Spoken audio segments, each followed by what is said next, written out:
नमस्कार, मैं विशाल और आप देख रहे हैं जनता अदालत न्यूज। बिहार में आगामी विधानसभा चुनाव को लेकर के बिहार की जनता ये आश लगाए हुए बैठी थी कि आखिर एनडीए का सीट शेयरिंग जो है इस बार का क्या होने वाला है। तो उनका इंतजार खत्म हो चुका है, क्योंकि एनडीए का जो है 12 अक्टूबर को दिल्ली में एनडीए का एक अहम मुख्य बैठक हुआ, जिसमें सीट शेयरिंग का फॉर्मूला जो है तय हो गया है। और इस बार का जो फॉर्मूला है वो पिछले बार से कुछ अलग दिखता हुआ नजर आ रहा है, क्योंकि पिछले बार की अगर बात करें हम लोग तो एनडीए में सबसे ज्यादा जो सीट शेयरिंग में जो हुआ था सीट शेयरिंग, वो सबसे ज्यादा बहुमत जो था सीट का वो जेडीयू का था। जी हाँ, वर्तमान मुख्यमंत्री नीतीश कुमार का party JDU Janata Dal United का था बहुमत। लेकिन इस बार का अगर हम बात करें सीट शेयरिंग का फॉर्मूला जो है वो 243 सीटों में कुल 101 सीट जो है जेडीयू को मिले हैं। वहीं अगर हम बात करें कि बीजेपी बहुमत सीट जो है पिछले बार दी थी जेडीयू को, और खुद जो है वो कम सीट रखी थी। लेकिन इस बार का क्या है, इस बार का बीजेपी जो है वो बराबर बराबर सीट का जो है सीट शेयरिंग का फॉर्मूला जो है बराबर बराबर हो गया है। यानी कि बीजेपी जो है अपने आप को वो मुख्य किरदार से पीछे नहीं ले रही है, मुख्य किरदार से नीचे नहीं ले रही है खुद को, क्योंकि इस बार का सीट शेयरिंग जो है 101 जो है दोनों का, बीजेपी और जेडीयू का दोनों का बराबर 101 सीट जो है मिला है। तो अब लोगों का कहना है इस सीट शेयरिंग के बाद, और साथ ही साथ अगर हम बात करें अन्य का, तो जेडीयू के बाद जो है बीजेपी जो है बराबर बराबर सीट का शेयरिंग हुआ है। जिसके बाद बच गया एलजेपी, जो कि पिछले बार एनडीए में नहीं थी। पिछले बार विधानसभा चुनाव में एनडीए में एलजेपी नहीं थी, लेकिन इस बार जो है एलजेपी जो चिराग पासवान की पार्टी है उनको कितना सीट मिला है, तो हम बात करेंगे कि एलजेपी को कुल 29 सीटें मिली हैं। वहीं अगर बात करें हम लोग तो साथ ही साथ जीतन राम मांझी के पार्टी को कुल 6 सीटों का दावेदारी मिला है। वहीं अगर हम बात करें एक अन्य जो उपेंद्र कुशवाहा की पार्टी है, राष्ट्रीय लोक मोर्चा आरएलएम पार्टी को कितनी सीट मिली है, तो उसको कुल जो है वो 6 सीट इनको भी मिल गई। वहीं अगर बात करें हम लोग तो इस बार का सीट शेयरिंग में जो बीजेपी और जेडीयू जो कि दोनों पार्टी जो है वो बराबर बराबर सीट शेयरिंग का दावेदारी रखी है।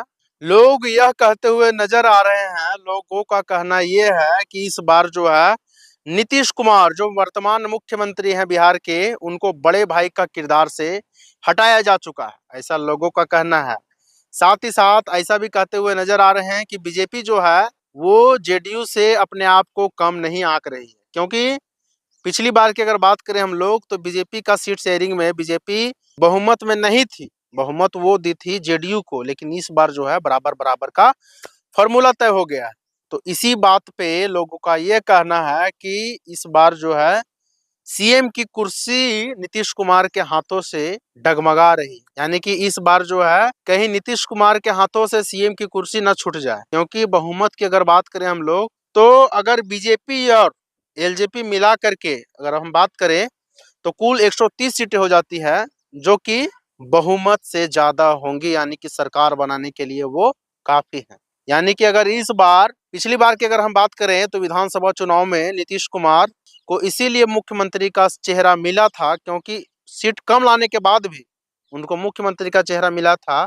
क्योंकि अगर नीतीश कुमार जो है वो बिहार की पार्टी आरजेडी में चले जाते, तेजस्वी यादव लालू यादव की पार्टी आरजेडी में अगर चले जाते तो शायद एनडीए की सरकार बिहार में नहीं बनती। लेकिन इस बार का सीट शेयरिंग में यह तय होते हुए दिख रहा है कि अगर एलजेपी और बीजेपी दोनों मिलकर अगर बहुमत आंकड़ा ले आती है तो हो सकता है कि नीतीश कुमार के हाथों से मुख्यमंत्री का सीट जो है, मुख्यमंत्री की कुर्सी जो है वो कहीं छूट ना जाए। एनडीए की सीट शेयरिंग पर इस बार एक्स पे ट्रेंड कर रहा है बीजेपी जेडीयू जुड़वा भाई, क्योंकि दोनों का सीट शेयरिंग जो है वो बराबर बराबर की दिखती हुई नजर आ रही है। दोनों की दावेदारियां जो है वो बराबर की होंगी। लेकिन इस बार अगर अगर इस बार जो है जेडीयू अगर 50 से ज्यादा सीट नहीं लाती है तो हो सकता है कि मुख्यमंत्री का चेहरा नीतीश कुमार का ना रहे। अगर इस बार एनडीए थोड़ी सी भी लड़खड़ाती है तो इस बार का अगर बात करें हम लोग बिहार में विपक्ष भी मजबूती से लड़ते हुए चुनावी मैदान में खड़ी है। क्योंकि इस बार का अगर थोड़ी सी भी लड़खड़ाती है एनडीए की सरकार तो विपक्ष जो है जोर शोर से वो ढाल बने हुए।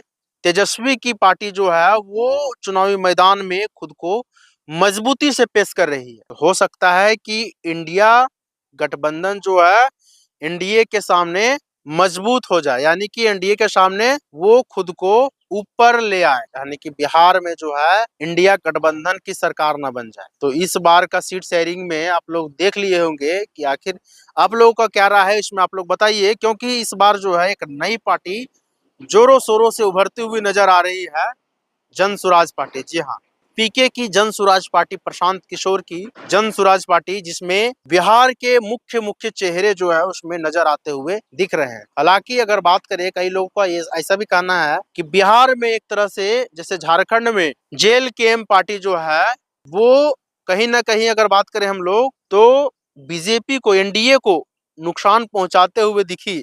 ठीक उसी तरह से अगर कहीं जोर शोर से चुनावी मैदान में अगर पीके की पार्टी जन सुराज आ जाती है तो कहीं इन दोनों का जो सीट शेयरिंग है जेडीयू या बीजेपी का, तो हो सकता है कि किसी एक पर भारी पड़ सकता है, तो एनडीए की सरकार फिर से लड़खड़ा सकती है। तो इस बार का कुछ कहा नहीं जा सकता है विधानसभा चुनाव में क्या होने वाला है। आप लोगों का क्या रहा है, आप लोग अपना राय जरूर कमेंट में बताइएगा। धन्यवाद।